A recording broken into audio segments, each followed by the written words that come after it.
What's going on, everybody? It's Q here from Retro Q Gaming, and we all know it's a very, very good time to be a PC gamer. Why?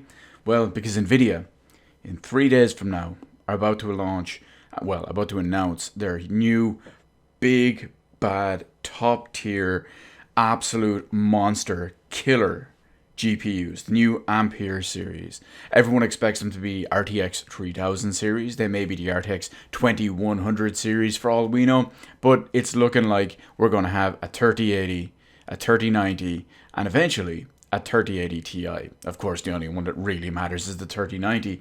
And yes, naturally, your boy will be getting one of them because, well, that's what we do here. Now, this brings up the age-old question. Naturally, many people out there, when they have a GPU for a few years or a CPU for a few years or whatever it is, something starts to show its age after a while, and maybe it's not as shiny as it was when you first got it. Maybe those games were originally getting 120 FPS in, maxed out, well, maybe the sequel comes out a couple of years later and you're only getting 90 at the same settings. Or maybe you have to drop a couple of settings to keep 120. Anyway, that's beside the point because we're going to talk a little bit about what I am most looking forward to. Because of course, with the RTX 3090, I am going to destroy every game as I usually casually do. But there have been one or two instances where I purposely haven't played an existing game or haven't bought an existing game just yet because I'm waiting for proper 3090 performance. So in this video, we're going to talk about what am I looking forward to most playing when it comes to the 3090 Ti. Well, 3090. I'm just so used to saying Ti is the top graphics card. The RTX 3090. Now, there is one little caveat about this list. These are all existing games. All of these games are available now. I'm not going to include any future games and all, with maybe one or two, just really one exception. It's the obvious one. I've talked about it before. A little bit about that later. Anyway, let's go. So, first off, in no particular order. Actually, I think they might be in alphabetical order when I made the list. But anyway, Death Stranding. Now, I can technically run Death Stranding completely maxed out with my GTX 1080 at 1440p and maintain 60 FPS. However, 60 FPS just don't cut it anymore, Chief. We're looking at something higher. I want probably what you're looking at a 3090 RTX. I want all this completely maxed out. No DLSS. I want proper true native. I don't want any of that upscaled crap. Granted, I couldn't even use it on my current one at 1440p, but you get the idea. So I'm looking forward to something like that. And I'm looking forward to playing it at minimum 100 solid FPS. Probably 120. Yeah, that sounds pretty good to me. Also, I'm looking forward to playing Detroit Become Human, a game I really enjoyed on the PS4. But unfortunately, on the PC version, well, I can't completely max it out and keep a solid 60 FPS. The game caps at 60 FPS, and maxed out, I can't keep it. I'm close, but close just ain't good enough for this guy.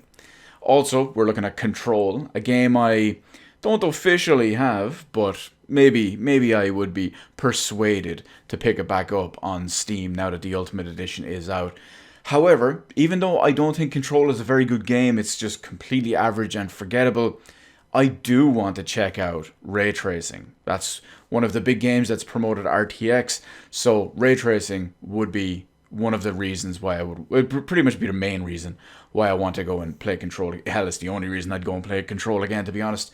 Maybe that and Alan Wake because of the new DLC. Anyway, the same reason again is this next one here, because Metro Exodus. You might remember Metro Exodus. Again, I have this game, if you will.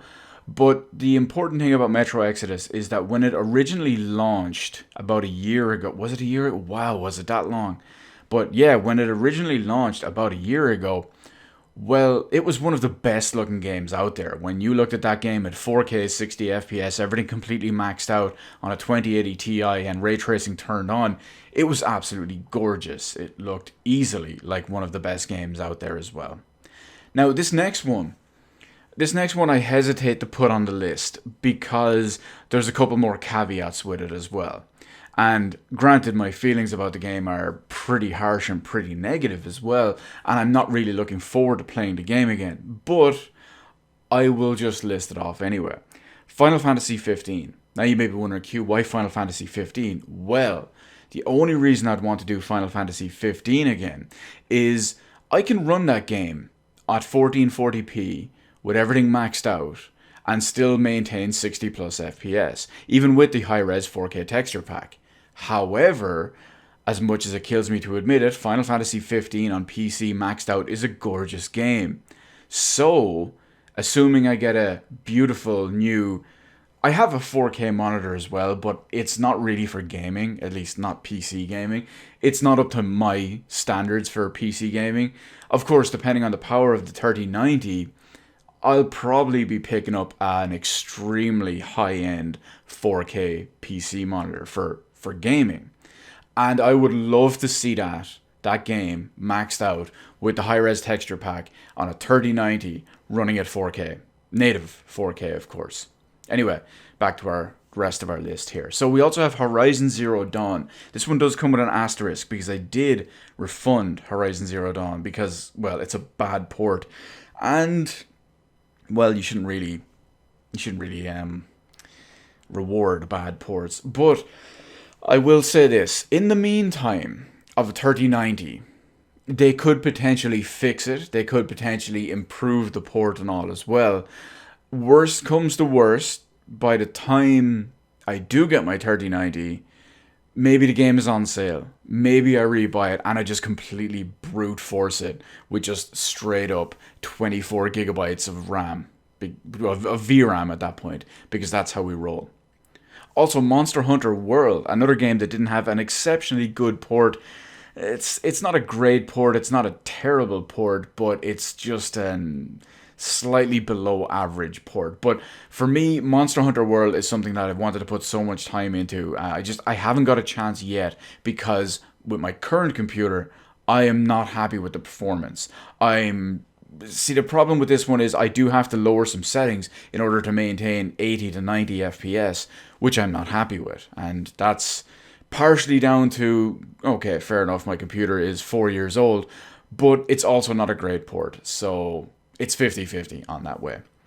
Doom Eternal is another one as well. Now, this one also has an asterisk beside it as well, because I can max out Doom Eternal and still get a very, very high frame rate on this 1080, but supposedly there may be an RTX ray tracing patch coming, an official one anyway. I know there's mods out there, but ray tracing patch, an official one, may be in the works. They said it wouldn't come for several months until at least several months after the game launches, and I'm hoping it comes maybe with the DLC or maybe one of the updates after that or something, and I would love to play that ray traced, extremely high frame rate on a 3090. It would be pretty damn good. Same with the next one as well, Wolfenstein Youngblood. Again, it's not a great game. I would literally only go back to try it just for ray tracing, RTX testing. That's basically it, because I've already finished the game. Yakuza Kiwami 2 is also on this list. It doesn't have any ray tracing or any fancy stuff like that, but the game looks great as it is. I also just, well, I guess you could say fairly recently, within the last year or so, I played Yakuza 0, my first proper experience with the series, and I loved it. And Yakuza Kiwami, and I absolutely loved it. However, I moved on to Kiwami 2, which is far more technically demanding and technically impressive as a game, and with my current setup, I'm hovering, put it this way, maxed out 1440p in a busy setting, I'm dropping to just under 60. Not good enough for me. I want to be completely maxed out, 1440p, or potentially even 4K if I have the proper monitor for it. And that is how I want to roll. Now, there's two also extra ones on here too. Not anything major or not anything important. One of them is the obvious one, and one of them is a little bit of a sidestep situation. So the sidestep one is HalfLife Alyx. Now, I could possibly play HalfLife Alyx on my GTX 1080 with my Oculus Rift. I don't know how it would perform, I don't know the settings I'd have to use and the frame rate I'd get and all that. I haven't looked into it too much.